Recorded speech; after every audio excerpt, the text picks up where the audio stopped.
20 jam 20 jam. pelajaran toh. Iya. Jampel ya 20 jampel per tahun saudara. Minimal itu. Diteliti oleh mahasiswa saya di satu daerah, tidak usah saya sebut ya. Itu ternyata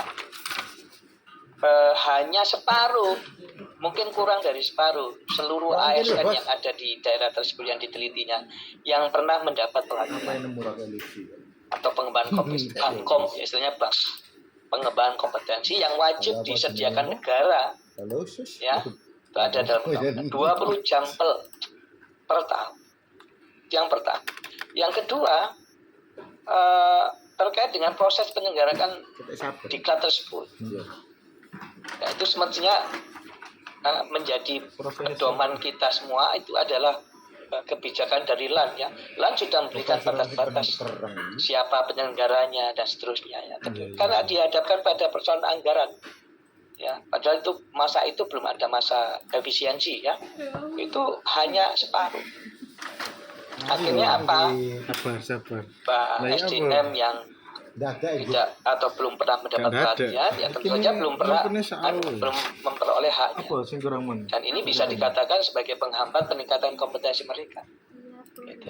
Ya, itu contoh saja bagaimana negara ini kalau ada kebijakan dan manajemen SDM itu wajib ya untuk memperlakukan PNS itu dengan sebaik-baiknya sesuai dengan ketentuan.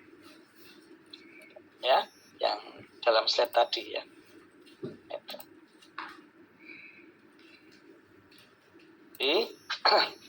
Menentukan sikap, harapan dan nilai organisasi tentang cara memperlakukan ya, bagaimana kita memperlakukan masyarakat ketika mereka melamar jadi PNS ya.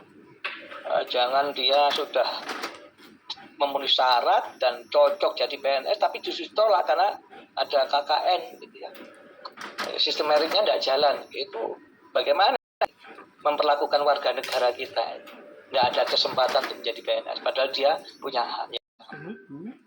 Terus ketika dia jadi PNS ya, atau P3K dia diperlakukan sebagaimana mestinya sesuai dengan undang-undang, digaji ya, dibangun karirnya, diberi kesempatan untuk berlatih, diberi kesempatan untuk belajar dan seterusnya ya, sehingga dia apa, dia menjadi manusia yang sesungguhnya punya pilihan dalam pegawai negeri itu, menjadi pegawai negeri ya. Kemudian yang kedua adalah sebagai titik acuan pengembangan praktek organisasi berdasarkan keputusan yang dibuatnya ya.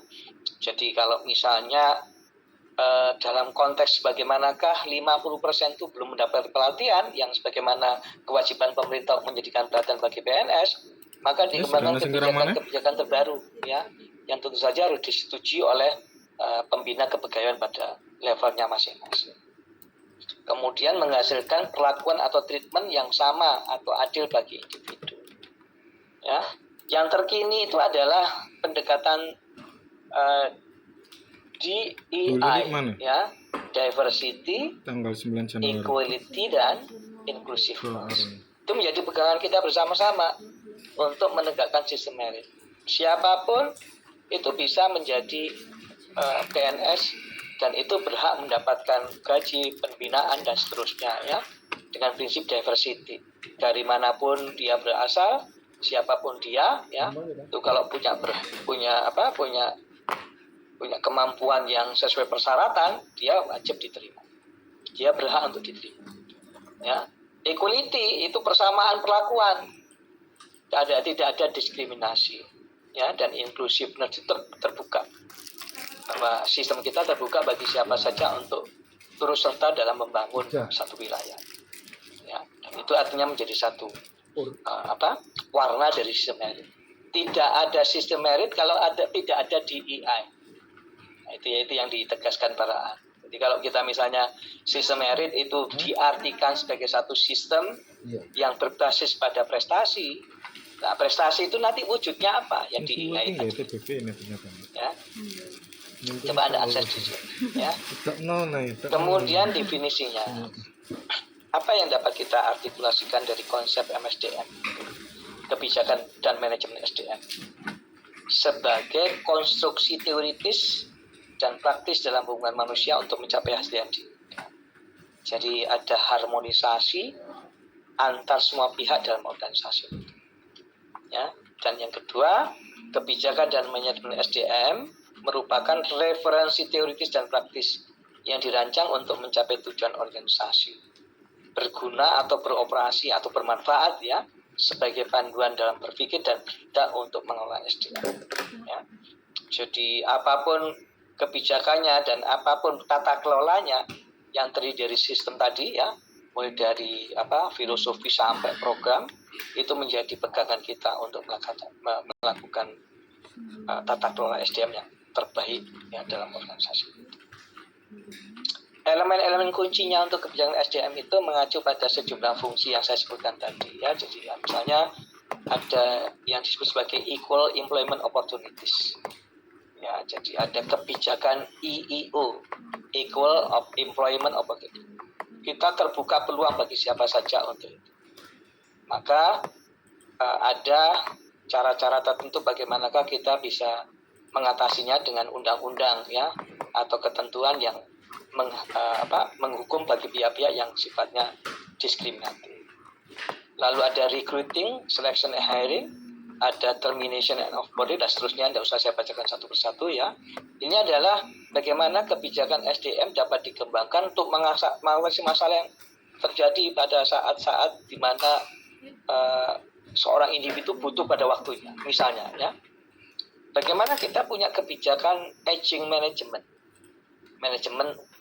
SDM untuk khusus untuk orang-orang yang telah berusia lansia mau pensiun ya, kebijakan terminasi dan offboarding. Ini perlu saudara ya, jangan sampai nanti misalnya pensiun itu adalah masa-masa di mana sudah lansia ya, sudah tua, ada banyak persoalan kesehatan, tapi justru masa alternatifnya sulit ya, tidak mudah untuk menjadi seorang pensiunan itu. Ya, jadi maka kita harus punya tata kelola aging management ya, tata kelola SDM yang sudah berumur atau berusia lanjut sehingga mereka merasa dihargai. Nah, itu ya, itu tadi dikatakan bahwa bagaimana kita memperlakukan SDM. Ya. Tidak hanya pada masa mudanya tapi juga pada masa tuanya. Nah, gitu ya. Kemudian juga soal salary and benefit ya. Ada performance appraisal, ini adalah sensitif saudara ya. Performance appraisal itu adalah intinya adalah mengukur kinerja yang hasilnya nanti berupa feedback.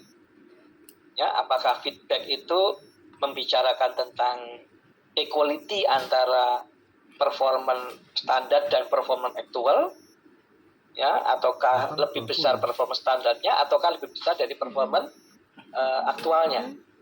Itu nanti setelah itu ada treatmentnya harus subjektif ya. Treatmentnya misalnya apa, orang yang dipromosikan itu adalah orang yang jelas-jelas berbasis data bahwa performance standarnya itu lebih kecil daripada performance aktual atau performance aktualnya itu lebih besar. Nah, untuk memperoleh performance aktual lebih besar sama dengan atau lebih kecil daripada performance standar, itu harus dilakukan dengan benar. Maka performance appraisal itu menjadi hal yang sensitif. Harus dilakukan berbasis data, saudara ya. Karena ini menentukan masa depan orang, menentukan nasib orang. Kalau jelek bagaimana? Penilaian kinerja itu ya, dia kan nanti dapat hukuman, dapat sanksi ya, dapat segala sesuatu yang tidak mengelakkan gitu ya. Tapi kalau appraisalnya bagus, hasilnya bagus, nah itu ada reward, ada promosi dan seterusnya. Maka ini harus dilakukan dengan benar. Ya. Bagaimana kita punya mekanisme untuk mengatasi konflik dan keluhan? Ya.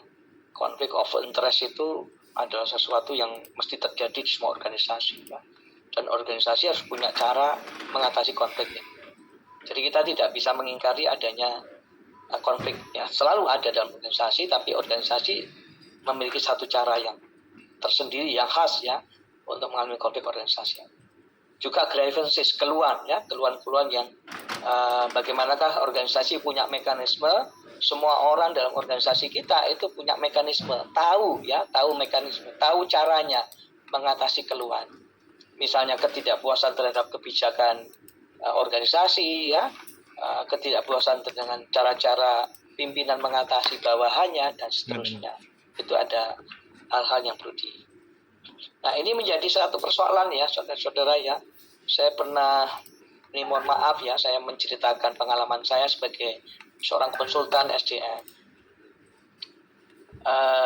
Orang tersebut tahu kalau saya ini adalah dosen SDM di UNER gitu ya. Kemudian dia adalah seorang ASN. Telepon saya ya mengeluhkan bagaimanakah kebijakan pimpinan itu selalu merugikan saya. Apa yang saya harus lakukan? Jawaban saya gampang saja ya. Ibu atau bapak besok tahu tidak kalau di organisasi bapak, di unit bapak atau ibu itu adalah unit yang bisa menampung keluhan ibu. Tidak ada ya. Nah, ini mesti jadi perhatian ya. Jadi jangan sekali-sekali kita meremehkan grievances mechanism. Semua orang harus tahu cara-cara bagaimana dia menyampaikan aspirasi. Karena tadi ya ada sejumlah hal yang perlu kita ketahui di sini. Ya, bagaimana kita menghasilkan perlakuan treatment yang sama atau adil bagi ini. Tentu kalau ada keluhan maka ada mekanisme untuk menyelesaikan. Karena itu saya berusaha untuk mengontak teman-teman yang ada di BKD ya. Dan kebetulan kawan saya ini kebetulan mantan kepala BKD ya. Saya telepon apa sarannya? Ada sebetulnya ya. Jadi ada satu, saya lupa ya namanya apa di chat. Ya, ada kawan-kawan yang bisa membantu saya ya. Sehingga nanti ada solusi yang bisa dipecahkan. Bisa jadi orang yang telepon saya itu memang punya kesalahan ya. Atau bisa jadi pimpinannya juga salah. Nah, lembaga ini yang menangani, saya lupa namanya ya. Ada tim apa begitu, lupa saya.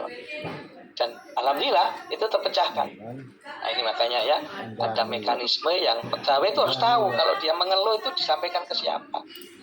Jangan sekali-sekali mengeluh di medsos. Saudara ya, itu ada PNS di Depok yang tugasnya di damkar itu, mengeluhkan peralatan yang rusak. Jadi masalah kan? Jadi masalah. Itu saya kira yang bersangkutan tidak tahu cara berkomunikasi untuk mengatasi keluhan. Padahal maksudnya itu baik. Bahwa damkar ini penting, tapi banyak alat yang rusak. Tapi ngomongnya di medsos jangan. Bahaya itu. Ya, bahaya untuk yang bersangkutan. Ngomong aja di dalam. Tapi mekanismenya kan nggak tahu dia. Hati-hati ya. Jamal. Ya. Gimana saudara? Cerita saya itu. Perlu nggak mekanisme? Mas Wahyu, kok bantu Mas Wahyu? Siap bro. Ya Mas. Reasonable nggak apa yang saya katakan? Kita harus menyediakan sarana yang terbaik untuk untuk pegawai gitu ya. Ayo Wahyu. Gimana Wahyu? Make sense ya. Siap. Wahyu Anugrah Utama.